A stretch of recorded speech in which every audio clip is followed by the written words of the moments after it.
3-4 दिन पहले हमने एक बार अनेक प्रमेयों को, थ्योरम्स को लिखा था और फिर क्रमशः उनके प्रूफ को देखना शुरू किया। उनमें एक थी कोशी की प्रथम प्रमेय, एक द्वितीय प्रमेय, फिर एक सेजारो प्रमेय, उससे पहले एक बार दबाव प्रमेय भी थी। तो हमने देखा कि सेजारो प्रमेय के उत्पत्ति में हमने कोशी की प्रथम प्रमेय का उपयोग किया। आज जिस प्रमेय को हम प्रूव करने जा रहे हैं उसमें हम देखेंगे कि दबाव प्रमेय का उपयोग किया जा रहा है। आज एक विशेष बात और है कि जिस प्रमेय को हम सिद्ध करेंगे हम ये नहीं बताएंगे कि उसकी लिमिट कितनी है, हम केवल ये बताएंगे कि वो कन्वर्जेंट है। तो ये भी एक विशेष बात है कि हम ये बताने में तो सफल हो जाएंगे कि वो कन्वर्जेंट है, लेकिन उसकी लिमिट कितनी होगी ये नहीं बता पाएंगे। तो देखते हैं क्या है। इसका नाम है अनुक्रमों के लिए अनुपात परीक्षण।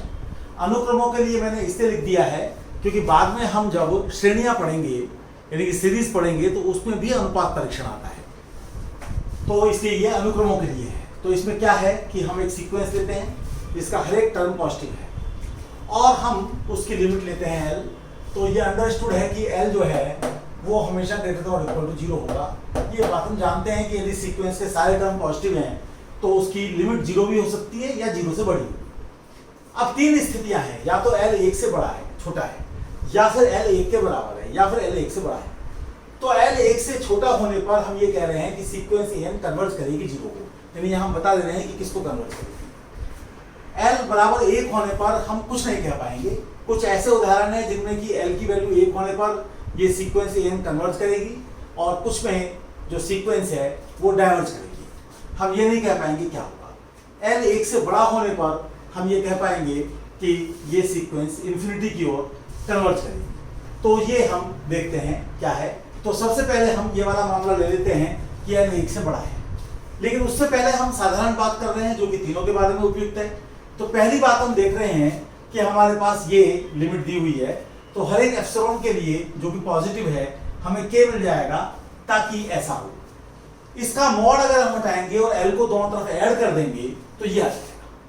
अब हम पहली स्थिति में आते हैं।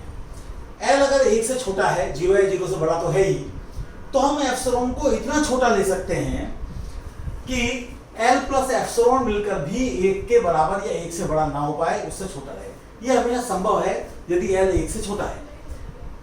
तो अब हमारे पास यहाँ जो स्थिति बनी थी उसमें an प्लस 1/n हमारा L प्लस एप्सिलॉन से कम था, और L प्लस एप्सिलॉन को अगर हम r कह दें तो L प्लस एप्सिलॉन हमारा 1 से कम है, यानी कि हमारे पास ये स्थिति बनती है कि an plus 1/n less than r आता है।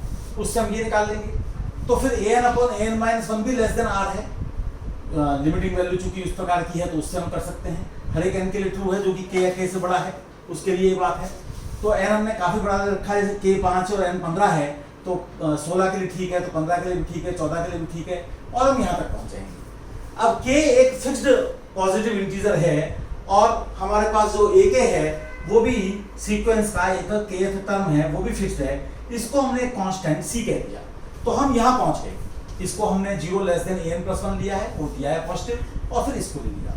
तो अब हम सैंडविच थ्योरम का अगर उपयोग करें तो ये सीक्वेंस हमारी इन दो के बीच में फंसी हुई है। तो दबाव प्रमेय से हम कह सकते हैं कि चूंकि ये 0 है और r चूंकि 0 से 1 के बीच में है, तो ये क्वांटिटी 0 को अप्रोच करेगी n टेंडिंग टू इन्फिनिटी पर, इसलिए ये सीक्वेंस 0 को अप्रोच करेगी। तो ये हम करने में सफल हो गए।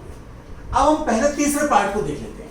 अगर हम तीसरे पार्ट को देखें तो तीसरे पार्ट में क्या है कि L हमारा 1 से बड़ा है, तो हम एप्सिलॉन को इतना छोटा मान सकते हैं कि L माइनस एप्सिलॉन भी हमारा 1 से बड़ा रहे।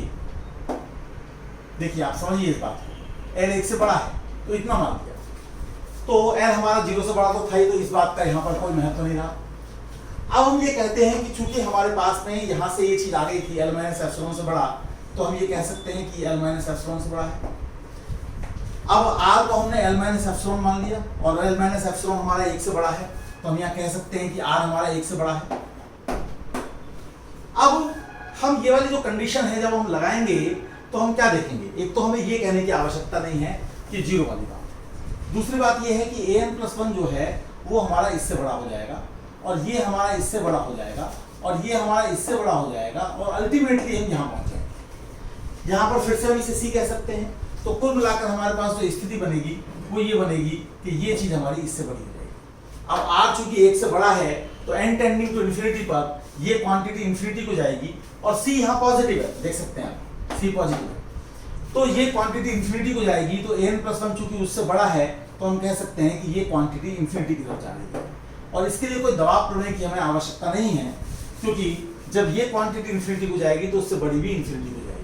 तो ये बड़ी आसानी से हम कह सकते हैं। अब जो दूसरा केस है उसको अगर हम देखें तो उसमें हमारे पास n = 1 है। तो हम दो केस ले लेते हैं, एक में n को n ले लेते हैं और एक में an को n+1/n, इसे bn कह देते हैं। चलिए, तो यहाँ पर हम देखते हैं कि an+1/n वो हमारे पास n+1/n है, 1 को अप्रोच कर रहा है, और an जो है वो इन्फिनिटी को अप्रोच कर रहा है। यहाँ हम देखते हैं, तो यहाँ पर हम देखें तो an+1 या bn+1/bn ये कितना आएगा, तो ये n+2/n+1, और ये उल्टा होकर n/n+1, इससे ये हमारे पास n/n+1 आ गया। तो ये जो है कन्वर्ट करेगा 1 को। तो लेकिन हम देखते क्या है कि an हमारा किसको कन्वर्ट कर रहा है, 1 को कन्वर्ट कर रहा है। यानी कि ये जो हमारी लिमिट है ये 1 यहाँ पर भी आई और यहाँ पर भी आई, लेकिन एक केस में हमारी जो ओरिजिनल सीक्वेंस थी वो हमारी डाइवर्जेंट हुई और एक में कन्वर्जेंट हुई। तो जब ये हमारे पास जो L है, जब ये 1 हो जाता है तो हम कुछ भी कहने की स्थिति में नहीं रहते हैं। ये मैं विशेष रूप से बताना चाहता था। तो मैं फिर से कह दूं कि अगर हमारे पास पॉजिटिव टर्म्स की कोई सीक्वेंस है और उसके बारे में ये रेशो L है, तो 0 0 से बड़ी तो होगी ही। L 1 है तो ये सीक्वेंस हमारी 0 कन्वर्ज करेगी, L 1 है तो इन्फिनिटी को डाइवर्ज करेगी, और अगर ये 1 के बराबर है तो हम कुछ भी कहने की स्थिति में नहीं है। तो अगली बार जब मैं आपके सामने प्रस्तुत होऊंगा तो जितने भी हमने रिजल्ट्स किए हैं, हमने चाहे कौशी की प्रथम प्रमेय की, चाहे द्वितीय प्रमेय की, चाहे सिज़ारो प्रमेय की, और चाहे हमने ये आज की जो अनुपात परीक्षण है ये किया, और चाहे उससे पहले हमने थोड़ा सा दबाव प्रमेय वगैरह को देखा, तो उन सब के हम कुछ उदाहरण आपके सामने लेकर आएंगे और उनके उदाहरणों से हम ये समझाएंगे कि किस प्रकार से ये जो प्रमेय हैं ये हमारे लिए उपयोगी साबित होती है। बहुत बहुत धन्यवाद।